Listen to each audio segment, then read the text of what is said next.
नमस्कार, मैं हूं आकांक्षा और आप देख रहे हैं आईबीसी 24 पर मध्य प्रदेश का बेहद खास बुलेटिन। जी हां, दिन भर की भागदौड़ के बाद आप भी जानना चाहते होंगे कि आज मध्य प्रदेश में क्या है खास, तो इस एक बुलेटिन पर हम आपको मध्य प्रदेश की तमाम बड़ी खबरों का पूरा अपडेट देंगे। और इस बुलेटिन की शुरुआत करेंगे बड़ी खबर के साथ। दमोह से आपको बता दें, विवादित स्कूल पर बड़ी कार्रवाई की गई है। गंगा जमुना स्कूल की मान्यता खत्म कर दी गई है। मान्यता नियमों का उल्लंघन करने पर यह बड़ी कार्रवाई की गई। संयुक्त संचालक लोक शिक्षण सहायक सागर संभाग ने इसके आदेश भी जारी कर दिए हैं। आपको बता दें, स्कूल के ड्रेस कोड में हिजाब को लेकर विवाद था, एक पोस्टर वायरल हुआ। राष्ट्रीय बाल संरक्षण आयोग ने भी इसका संज्ञान लिया। इसके साथ ही सीएम शिवराज सिंह चौहान ने कलेक्टर को सख्त कार्रवाई के निर्देश दिए थे और उन्होंने ये भी कहा था आज छतरपुर के गौरव दिवस के दौरान कि मध्य प्रदेश की धरती में इस तरह की हरकत बर्दाश्त नहीं की जाएगी। और देखिए, बेहद बड़ी खबर, बेहद बड़ी कार्रवाई, मान्यता ही रद्द कर दी गई है। विवादित स्कूल पर यह बड़ी कार्रवाई की गई है।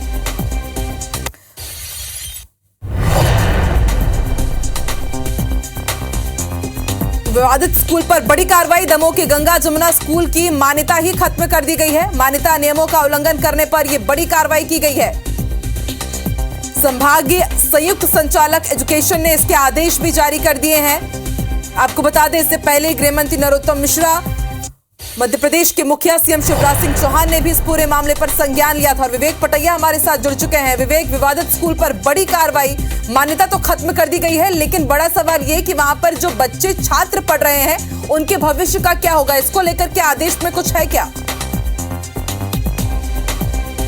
विवेक, आप सुन पा रहे हैं? के बाद हुई है, मध्य प्रदेश के मुख्यमंत्री शिवराज सिंह चौहान ने निर्देश दिए थे और उसके बाद पूरी जांच में स्कूल जो है वो दोषी पाया गया और उसके बाद ये कार्रवाई आज हुई है। हालांकि जो छात्र उस स्कूल में पढ़ रहे थे उनको किसी अन्य स्कूल में ट्रांसफर किया जाएगा और उसके बाद जो है ये पूरी जिम्मेदारी जो है संभागीय संयुक्त संचालक लोक शिक्षण की होगी। और उन्होंने ये आदेश भी जारी कर दिए हैं कि मान्यता नियमों का उल्लंघन इस स्कूल ने किया है।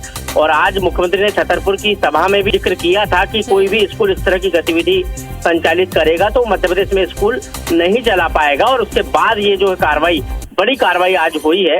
अब देखना होगा कि इसके बाद जो है और क्या क्या कार्रवाई इस स्कूल पर होती है, क्योंकि काफी विवाद जो है इसमें सामने निकल कर आ रहा है। एक विवादित कविता भी स्कूल में लिखी गई है, इस पर भी जो है राष्ट्रीय बाल आयोग ने संज्ञान लिया है। शुक्रिया पूरी जानकारी के लिए विवेक। तो देखिए, वो स्कूल की तस्वीरें भी हम आपको दिखा रहे हैं। यही वो स्कूल है जो लगातार विवादों में घिरा और देखिए बड़ी कार्रवाई, गाज गिरी इस स्कूल पर। इस स्कूल की मान्यता खत्म कर दी गई है।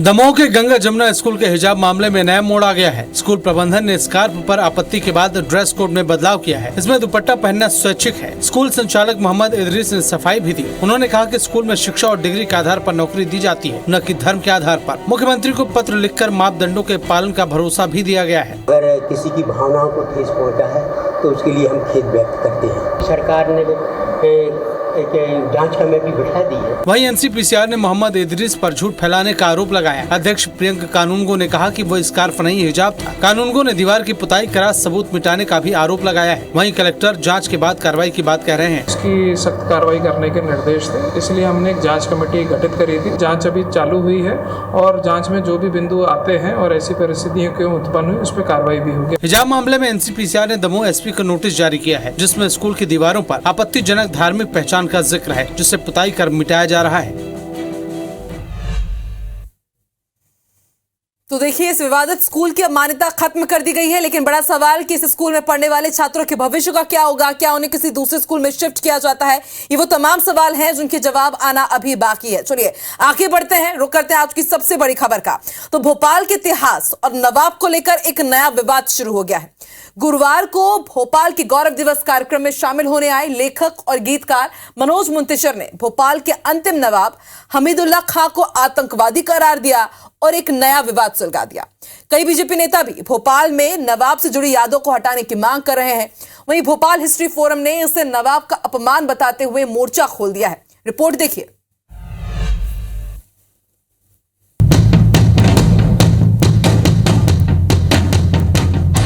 भोपाल पहाड़ियों तालाबों, हरियाली के बीच बसा एक खूबसूरत शहर, जहां हर कोई बसना चाहता है। लेकिन इसके नाम और इतिहास को लेकर एक बार फिर विवाद छिड़ गया है। गुरुवार को हुए भोपाल के गौरव दिवस कार्यक्रम में लेखक और गीतकार मनोज मुंतसिर ने अंतिम नवाब हमीदुल्लाह खां को आतंकवादी करार देते हुए भोपाल को राजा भोज की नगरी बताया। साथ ही नाम बदलकर भोजपाल किए जाने की मांग की। वहीं निगम सभापति किशन सूर्यवंशी ने नवाबों से जुड़ी यादें मिटाने की मांग कर डाली। ये राजा भोज का नगर है, वो राजा भोज जो प्रजापालक थे, वो राजा भोज जो परम शिव भक्त थे।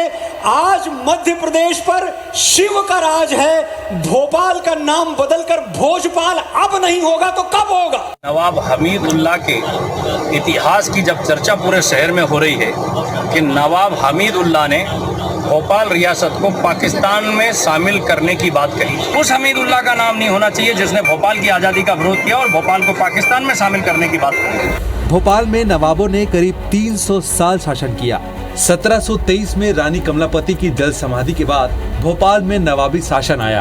अब नाम और इतिहास पर विवाद शुरू हुआ तो हिस्ट्री फोरम ने भी मोर्चा खोल दिया है। 130 बिल्डिंगें जो है वो भोपाल नवाब ने भोपाल राज्य को दी थी, भोपाल को दी, मध्य प्रदेश शासन को दी थी। तो ये कैसा आतंकवादी है जो अपनी जायदाद जो है वो सरकार को दे रहा है?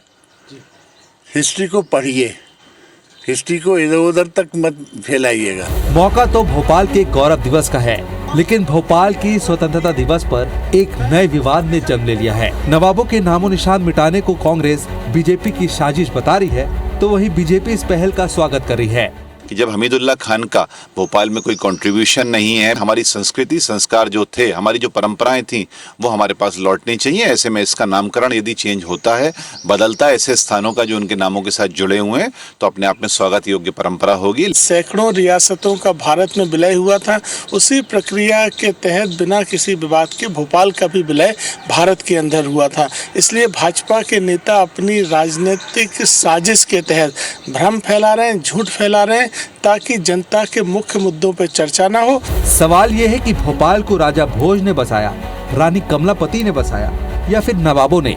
इसे लेकर सभी के विचार बटे हुए दिख रहे हैं, लेकिन इस पर आगे राजनीति और गरमाना तय है। बेशक राजा भोज और रानी कमलापति का अपना गौरवशाली इतिहास है, लेकिन सवाल ये है कि क्या भोपाल के 300 साल के इतिहास को मिटाया जा सकता है? क्या नाम बदलकर नवाबों द्वारा दी गई इबारतों और विरासतों को भुलाया जा सकता है? कहते हैं चुनावी राजनीति में गड़े मुर्दों को उखाड़ा जाता है। मध्य प्रदेश में अभी कुछ और गड़े मुर्दे ऐसे ही उखड़ने बाकी हैं। चुनाव तक उम्मीद है लगातार ऐसे मुख्य मुद्दे और भी उभरते रहेंगे। कैमरा पर्सन दीपक पाटीदार के साथ ब्रिजेश जैन, IBC 24 भोपाल। भारत यात्रा पर आए नेपाल के प्रधानमंत्री पुष्पकमल दहल प्रचंड ने उज्जैन में बाबा महाकाल के दर्शन कर उनका आशीर्वाद लिया। उन्होंने महाकाल लोक का भ्रमण भी किया और इससे पहले इंदौर पहुंचने पर सीएम शिवराज सिंह चौहान ने नेपाली पीएम की अगवानी की। रिपोर्ट देखिए। शपथ के बाद अपनी पहली विदेश यात्रा पर भारत आए नेपाली प्रधानमंत्री पुष्पकमल दहल प्रचंड यात्रा के दूसरे दिन उज्जैन पहुंचे, जहां उन्होंने भगवान महाकाल की पूजा अर्चना कर आशीर्वाद लिया। प्रधानमंत्री प्रचंड ने महाकाल लोक का भ्रमण भी किया। इससे पहले इंदौर में सीएम शिवराज ने नेपाली पीएम की अगवानी की। एयरपोर्ट पर पारंपरिक नृत्य से नेपाल के पीएम का स्वागत अभिवादन किया गया। एयरपोर्ट के VIP लॉन्ज पर नेपाल के पीएम प्रचंड और सीएम शिवराज के बीच पर्यटन, सॉलिड वेस्ट मैनेजमेंट समेत कई मुद्दों पर चर्चा हुई। इस दौरान शिवराज भी नेपाली टोपी पहने दिखे। उन्होंने उम्मीद जताई कि प्रधानमंत्री प्रचंड के दौरे से भारत नेपाल के संबंध और मजबूत होंगे। नेपाल और भारत दोनों अत्यंत प्राचीन और महान राष्ट्र हैं। आज नेपाल के माननीय प्रधानमंत्री जी का हमने मध्य प्रदेश की गौरवशाली परंपराओं के अनुरूप हृदय से स्वागत किया है। दोनों देशों के संबंध और प्रगाढ़ हो। भारत और नेपाल एक है। नेपाली प्रधानमंत्री 4 दिन की भारत यात्रा पर हैं। वो शनिवार को काठमांडू लौटेंगे। वहीं मध्य प्रदेश विधानसभा चुनाव से पहले बीजेपी ने मिशन 103 पर काम करना शुरू कर दिया है। ये वो सीटें हैं जिन पर लंबे समय से कांग्रेस का कब्जा रहा है। इनमें से 36 सीटें ऐसी हैं जहां कांग्रेस के दिग्गज काबिज हैं और ऐसे में इन सीटों पर जीत बीजेपी के लिए चुनौती है और बीजेपी ने इन्हें आकांक्षी विधानसभा नाम दिया है, जिन पर जीत के लिए पार्टी गुजरात और उत्तर प्रदेश का फॉर्मूला अपनाएगी। क्या है ये फॉर्मूला, इस रिपोर्ट में समझिए।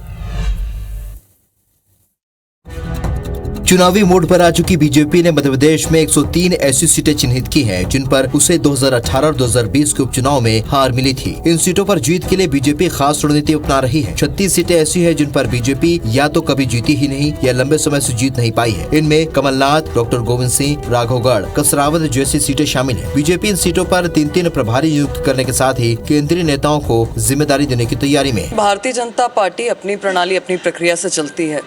कांग्रेस के तो जो रथ में चारों घोड़े हैं वो अलग अलग दिशाओं में दौड़ रहे हैं। दूसरी तरफ सिंधमारी से आक्रोशित कांग्रेस के दिग्गज नेता भी मैदान में कूद पड़े हैं। कांग्रेस का नारा है अपनी सीट बचाओ, पड़ोस की जिताओ। तो ये आकांक्षी सीट योजना है जिसका जमीन पे कोई लेना देना नहीं है, इसलिए कांग्रेस की सीटें तो छोड़िए, अपनी सीटें नहीं बचा पाएंगे। 2003, 2008 और 2013 में बीजेपी जीत दर्ज कर सत्ता में तो आ गई, लेकिन इन इलाकों में कांग्रेस को हरा नहीं पाई। ये वजह है कि इस बार पार्टी खास रणनीति के साथ सिंधमारी में जुटी है। वहीं मध्य प्रदेश में जातिगत जनगणना और ओबीसी आरक्षण की मांग ने फिर जोर पकड़ लिया है और इसी कड़ी में भोपाल में ओबीसी महासभा ने प्रदर्शन कर आरक्षण की मांग की। महासभा के कार्यकर्ताओं ने सीएम हाउस का घेराव करने के लिए कूच भी किया, लेकिन पुलिस ने उन्हें गिरफ्तार कर लिया। रिपोर्ट देखिए भोपाल से। ओबीसी महासभा ने मध्य प्रदेश में जातिगत जनगणना और ओबीसी आरक्षण को लेकर फिर मोर्चा खोल दिया है। इसके अलावा भी दूसरी मांगों को लेकर राजधानी भोपाल में धरना प्रदर्शन किया। इसके बाद सीएम हाउस का घेराव करने के लिए कूच किया, लेकिन पुलिस ने रोककर महासभा के सदस्यों को गिरफ्तार कर लिया। ओबीसी महासभा जातिगत जनगणना, ओबीसी आरक्षण, आकाश गुर्जर एनकाउंटर की जाँच, सम्राट मिहिर भोज की प्रतिमा का अनावरण और विधानसभा चुनाव में ओबीसी समाज को 150 सीटें देने की मांग कर रहा है। अभी हाल ही में जो हमारे छात्रवृत्ति का मामला विदेशी छात्र जाते हैं 10 करोड़ घोटाला हुआ ओबीसी का। इसके अलावा जी आप देख सकते हैं कि यहाँ पर मेडिकल स्टूडेंट्स बैठे हैं पिछड़े वर्ग के, जिनकी 3 साल से 15% छात्रवृत्ति रोक दी गई है। इसके अलावा जो हमारा जनगणना का विषय है इतना बड़ा, उस पर केंद्र की सरकार कुछ बात नहीं कर रही है। कोरोना के आड़ में उन्होंने करोड़ों अरबों के फंड को खत्म करके उस जनगणना से अपनी दूरी बना ली है। प्रदर्शन में स्कॉलरशिप घोटाला और प्राइवेट मेडिकल कॉलेजों के छात्रों को स्कॉलरशिप नहीं मिलने से नाराज मेडिकल छात्र भी शामिल हुए। खंडवा जिले के बामनगांव आखई में हनुमान जी की मूर्ति खंडित करने का मामला सामने आया। किसी असामाजिक तत्व ने तोड़फोड़ कर मूर्ति की एक आंख को क्षतिग्रस्त कर दिया। पुलिस ने सीसीटीवी की मदद से आरोपी की तलाश शुरू कर दी है। वहीं ग्रामीणों में घटना के बाद नाराजगी देखी जा रही है।